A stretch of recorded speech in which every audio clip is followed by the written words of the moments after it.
Your Grace, the Archbishop of the Church of Uganda, Your Grace, the Archbishop Emeritus, and all the clergy, forgive us for sounding like we were not paying attention to your sermon. We are only human. We thank you for your words of encouragement. You have told us not to be afraid. We are not afraid. We also that we are involved in spiritual battles. We need prayers, not only for this place, not only for northern Uganda, but for the whole of Uganda. Your Excellency, the Vice President, Madam Speaker, Prime Minister, Cabinet MPs, fellow mourners, mine is simply to speak as someone who has known Jacob since 1988. I knew him as a young man. He has many friends here. Jacob belonged to the whole of Uganda. When a tree is still standing, even if you are short as me, if you are far away, you can think you are as tall as the tree. But when the tree falls, you realize its true height. Today, we have all seen the true height of Jacob. I want to thank Mzee Okori. You gave Jacob to the party to which he belonged on behalf of the Acholi and Lao people and northern Uganda. The party he belonged to gave Jacob to the whole of Uganda and the world. We are here to celebrate what Jacob gave, not what he took. Jacob was a giver. To the children, Atim said it best. The only debt you have to pay is filling your father's shoes. Your father has left you with a passport, more valuable than a diplomatic passport. Because whichever office you go to, you only have to say, I'm a son or a daughter of Jacob Oulanyah. Whoever is in that office will stand up to receive you. Make yourself worthy of that passport. Don't shame that passport. And we are here to tell you off in case you are bringing shame to that passport. I believe that there are kinds of leaders. There are situational leaders. Those who see a situation and take advantage of it, then they become leaders. Then there are transactional leaders who carry out a trade. Give me, I give you. Jacob was not a situational leader. Jacob was not a me kind of leader. Give me, I give you. Jacob was a transformational leader. One who sees something and wants to add value. Jacob lifted up many children. Jacob was educating hundreds of students. Jacob started a radio station. Jacob was involved in cooperatives.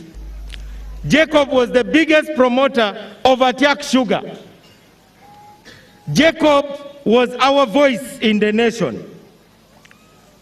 Above all, Jacob supported the Church of Jesus Christ and even the Muslim faith and all other believers. That is the Jacob that I know. People are saying, why is Mao and Chief Justice Owindolo talking a lot? You may not agree with what we are saying, but we beg you to understand. Just understand what we are saying. Because I know Jacob would be doing for me what I'm doing for him now. The other day when I went to speak at the NRM Secretariat, people were saying, now he's gone to NRM. If I were the one who had died and DP was hosting my memorial, Jacob would come to DP headquarters.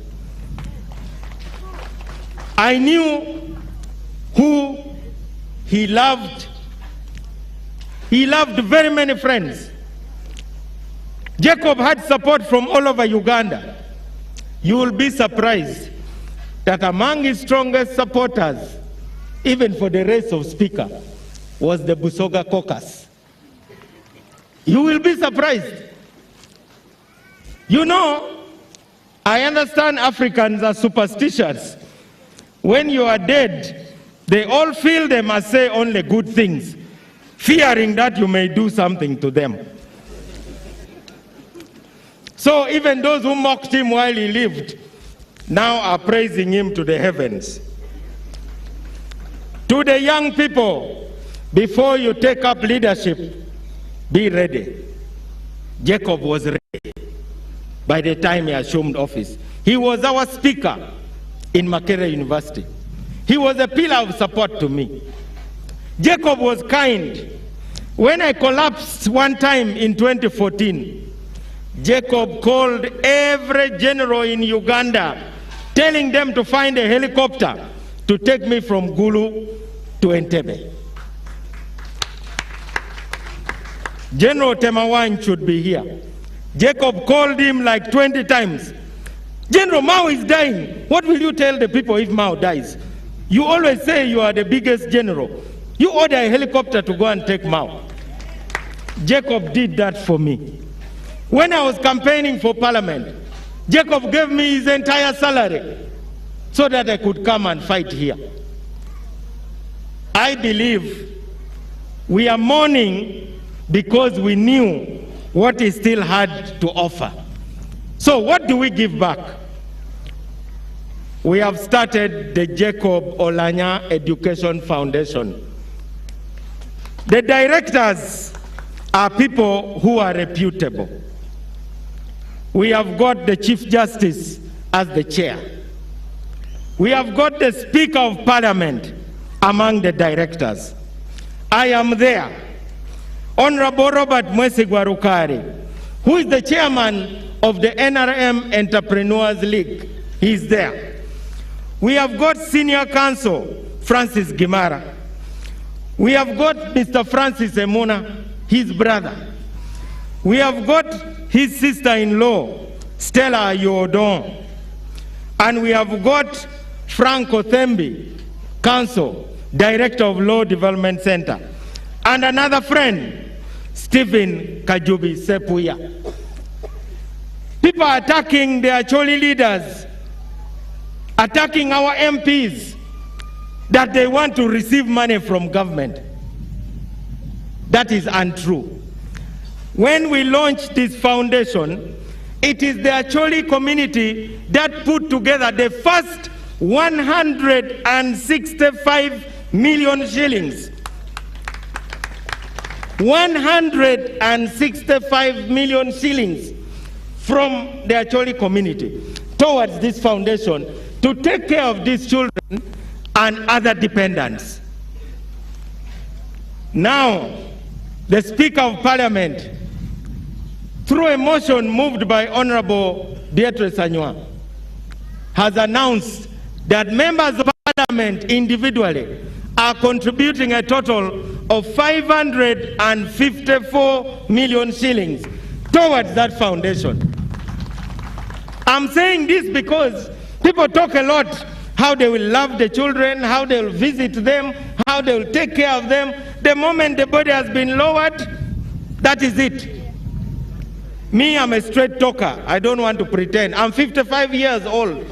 I think I'm old enough to speak my mind. Let me conclude. We saw Jacob alive. People said we were bribed to come back and deceive the country that Jacob was alive, whereas he was dead. How much money should you pay me to deceive Ugandans? How much money should you pay the Chief Justice? How much money should you pay son Ezra, who saw him, to pretend that he was dead, but deceiving people that he's alive?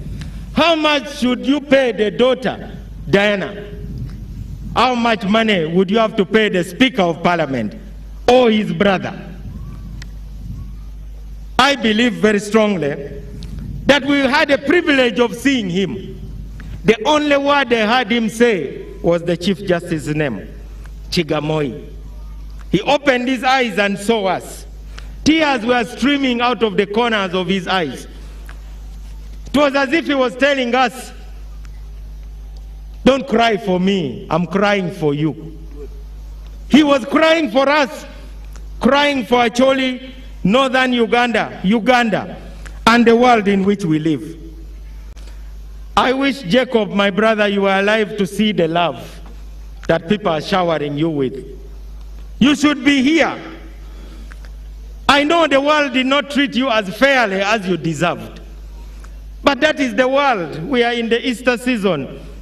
Can you imagine Barnabas winning an election defeating Jesus Christ? Yes, that's how the people of Jerusalem voted. Jesus lost. The world is not fair.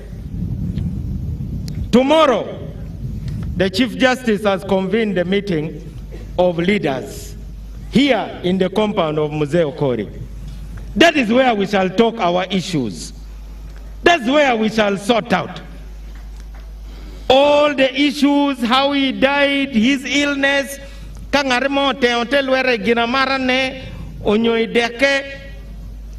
those can be sorted. We are first going to put him down. And me, Archbishop Emeritus, I will not keep quiet. Atoki doga. Uno notami Jacob Cherlaling. Oneno kito magoyamu kwere kanywe.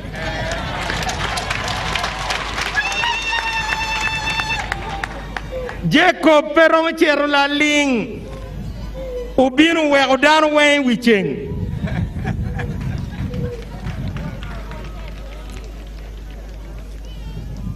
These matters of Uganda require now the truth, the whole truth, and nothing but the truth.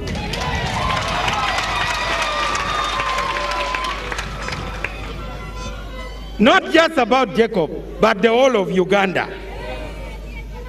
Let us think bigger. One day, a man and his wife went back home and found that their worker who helped them at home, a lady, they called them house girls, had packed up and left. But she had cooked food and put it on the table. Very well prepared. Nobody was there to receive them, only the cat was there. So the wife looked at the husband and the husband looked at the wife and said, why do you think this lady left? Said, we don't know, but she has cooked. Should we eat? Then they said, no, she could have put poison in the food. Then they said, why don't we give the cat some of the food? If the cat dies, then we know that it was poisonous. If the cat does not die after about 1 hour, we can eat. So they called the cat, puss, puss, puss, puss. The cat came.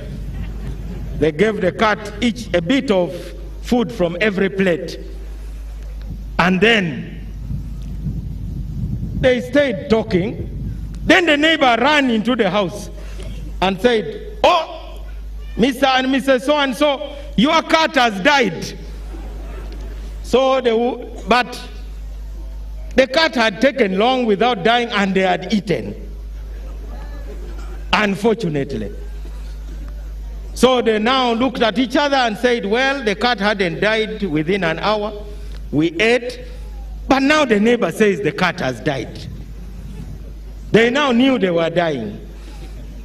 So the man said, my dear wife, this house girl left because she was pregnant and I was responsible. I want to confess before I die. And then the wife also looked at the husband and said, "Sweetheart, dear husband, you know Junior, who you love very much, that one, the father is your driver. You are not the father. Sorry, since we are dying, we may as well exchange the truth." Then the same neighbor who had told them the cat had died ran in the house again and said, "Oh, Mr. and Mrs. So-and-so, a car knocked your cat." They said, "What is this? You mean it was not poison? You mean we are not dying?" But they had already told the truth to each other. These matters of Uganda are at that level now. Because if we don't tell the truth, we may die.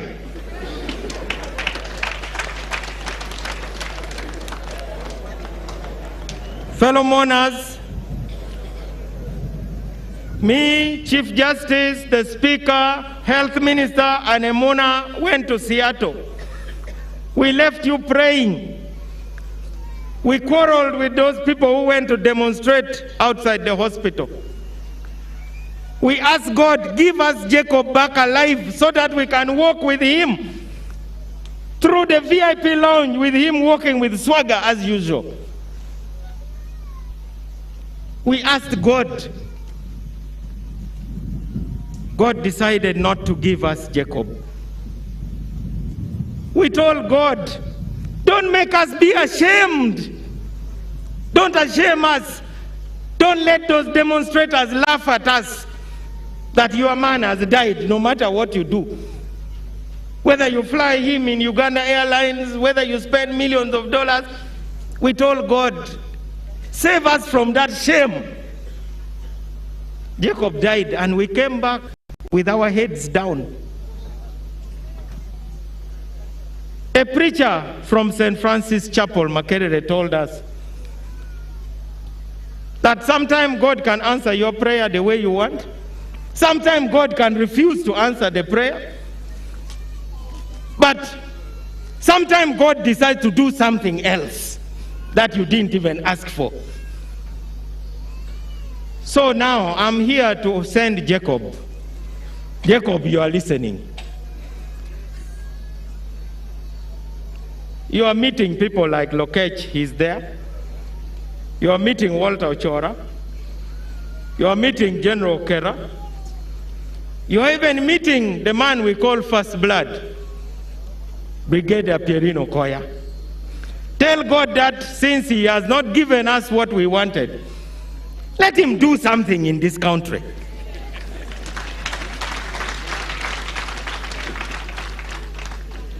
God, please do something that nobody was expecting. Because we don't know what you want now. Since we don't know what God wants, we can only say, now, God, do whatever you want. Because we know whatever you want will be in our best interest. Jacob wando oriba chino megini mukene kunu bak dogi bor luba wayni joni diga denu chancha luba ko binu tim ginu mo ko nyut ginu mo ma wan be pe waron bia ko ne edo miero be gina be. God must do something good. Jacob was our trailblazer. When he was elected speaker, he called me, Norbert Mao, I'm already the speaker. I was your speaker in Makerere, you are the president. What are you still waiting for? I said, Mr. Speaker, sir, the traffic jam is too much.